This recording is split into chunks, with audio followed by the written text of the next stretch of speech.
براہ بن عازب رضی اللہ بیان کرتے ہیں، ہم رسول اللہ صلی اللہ علیہ وسلم کی میت میں ایک انصاری شخص کے جنازے میں شریک ہوئے۔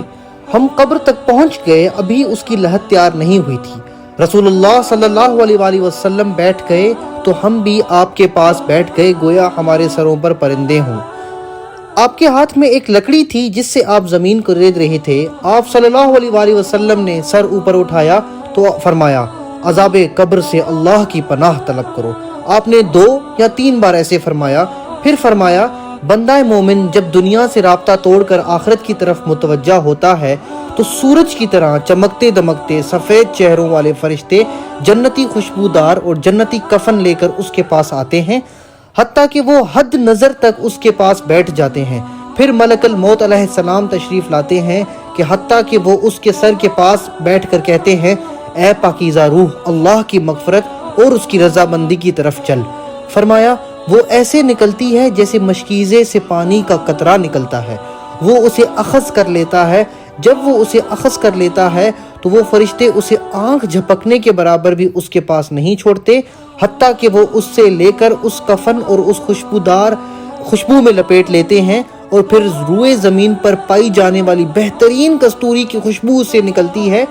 فرمایا، وہ فرشتے اسے لے کر اوپر کی طرف بلند ہوتے ہیں، اور یہ فرشتے جس جماعت کے پاس سے گزرتے ہیں تو پوچھتے ہیں، یہ خوشبو کیسی ہے؟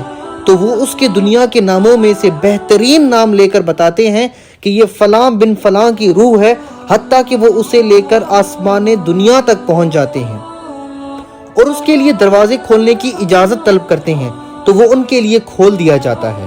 پھر وہ آسمان سے مقرب فرشتے اگلے آسمان تک اس کے ساتھ جاتے ہیں، حتیٰ کہ اسے 7ویں آسمان تک پہنچا دیا جاتا ہے۔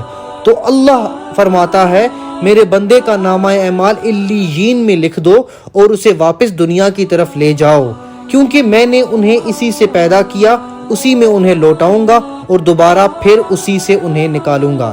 فرمایا، اس کی روح اس کے جسم میں لوٹا دی جاتی ہے تو 2 فرشتے اس کے پاس آتے ہیں اور اسے بٹھا کر پوچھتے ہیں، تیرا رب کون ہے؟ تو وہ کہتا ہے، میرا رب اللہ ہے۔ پھر وہ اس سے پوچھتے ہیں، تیرا دین کیا ہے؟ وہ کہتا ہے، میرا دین اسلام ہے۔ پھر وہ پوچھتے ہیں، یہ آدمی جو تم پر مبعوث کیا گیا تھا وہ کون ہے؟ تو وہ کہتا ہے، وہ اللہ کے رسول صلی اللہ علیہ وآلہ وسلم ہے۔ وہ پوچھتے ہیں، تمہیں کیسے پتا چلا؟ وہ کہتا ہے، میں نے اللہ کی کتاب پڑھی تو میں اس پر ایمان لایا اور اس کی تصدیق کی۔ پس آسمان سے آواز آتی ہے، میرے بندے نے سچ کہا، اس کے لیے جنتی بچھونا بچھا دو، اسے جنتی لباس پہنا دو اور اس کے لیے جنت کی طرف ایک دروازہ کھول دو۔ فرمایا، وہاں سے ہوا کے جھونکے خوشبو اس کے پاس آتی ہے اور حد نظر تک اس کی قبر کو کشادہ کر دیا جاتا ہے۔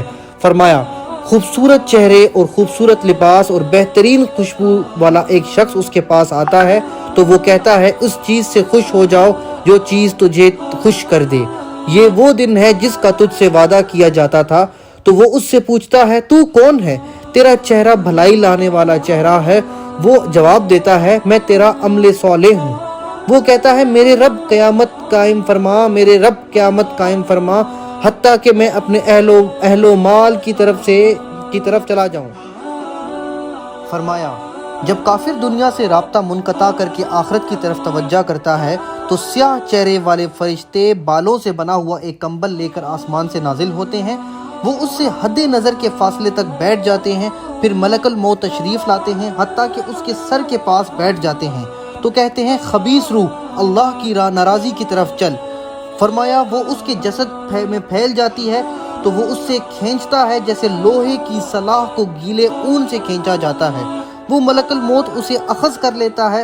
جب وہ اسے اخذ کرتا ہے تو وہ فرشتے پلک جھپکنے کے برابر بھی اس کے ہاتھ میں نہیں رہنے دیتے، حتیٰ کہ وہ اسے اس بالوں سے بنے ہوئے کمبل میں لپیٹ لیتے ہیں، اور اس سے زمین کے مردار سے نکلنے والی انتہائی بری بو نکلتی ہے۔ وہ اسے لے کر اوپر چڑھتے ہیں تو فرشتوں کی جس جماعت کے پاس سے گزرتے ہیں تو وہ پوچھتے ہیں، کیسی خبیث روح ہے یہ؟ وہ کہتے ہیں، فلاں بن فلاں کی ہے، اور وہ اس کا دنیا کا انتہائی کبیر نام لے کر بتاتے ہیں، حتیٰ کہ اسے آسمان دنیا تک لے جایا جاتا ہے۔ اس کے لیے دروازے کھولنے کے لیے درخواست کی جاتی ہے تو اس کے لیے دروازہ نہیں کھولا جاتا۔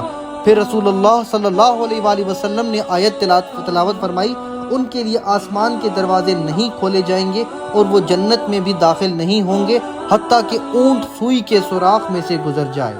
اللہ عز و جل فرماتے ہیں، اس کی کتاب کو سب سے نچلی زمین میں سجین میں لکھ دو، وہ پھر اس کی روح کوشت کر کے ساتھ پھینک دیا جاتا ہے۔ پھر آپ صلی اللہ علیہ وسلم نے یہ آیت تلاوت فرمائی، جو شخص اللہ کے ساتھ کسی کو شریک کرتا ہے تو گویا وہ آسمان سے گر پڑا تو اب پرندے اسے اچک لیں یا ہوا اسے کسی دور جگہ پھینک دے، اس کی روح اس کے جسم میں لوٹا دی جاتی ہے اور دو فرشتے اس کے پاس آتے ہیں اور اس سے پوچھتے ہیں، تیرا رب کون ہے؟ وہ حیرت زدہ ہو کر کہتا ہے، ہائے ہائے میں نہیں جانتا۔ پھر وہ اس سے پوچھتے ہیں، تیرا دین کیا ہے؟ تو وہ حیرت زدہ ہو کر کہتا ہے، ہائے افسوس میں نہیں جانتا۔ پھر وہ پوچھتے ہیں، یہ شخص جو تم میں مبعوث کیا گیا تھا کون ہے؟ وہ کہتا ہے، ہائے افسوس میں نہیں جانتا۔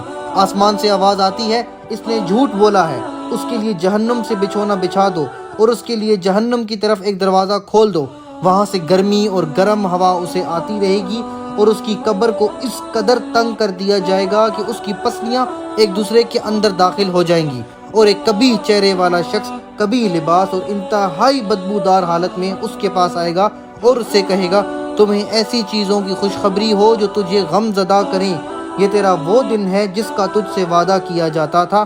وہ پوچھے گا، تو کون ہے؟ تیرے چہرے سے کسی خیر کی توقع نہیں ہے۔ وہ جواب دے گا، میں تیرا خبیث عمل ہوں۔ تو وہ کہے گا، میرے رب قیامت قائم نہ کرنا۔ ایک دوسری روایت میں بھی اسی طرح ہی آتا ہے، لیکن اس میں یہ اضافہ ہے کہ جب اس مومن کی روح نکلتی ہے تو زمین و آسمان کے مابین اور آسمان کے تمام فرشتے اس کے لیے رحمت کی دعا طلب کرتے ہیں، اس کے لیے آسمان کے دروازے کھول دیے جاتے ہیں، ہر دروازے والے اللہ سے دعا کرتے ہیں کہ اس کی روح ان کی طرف بلند کی جائے، اور اس یعنی کافر کی روح رگواں سمیت کھینچی جاتی ہے، اور زمین و آسمان کے مابین والے تمام فرشتے اور آسمان والے تمام فرشتے اس پر لعنت کرتے ہیں، آسمان کے دروازے بند کر دیے جاتے ہیں اور تمام دربان فرشتے اللہ سے دعا کرتے ہیں کہ اس کی روح کو ہماری طرف بلند نہ کیا جائے۔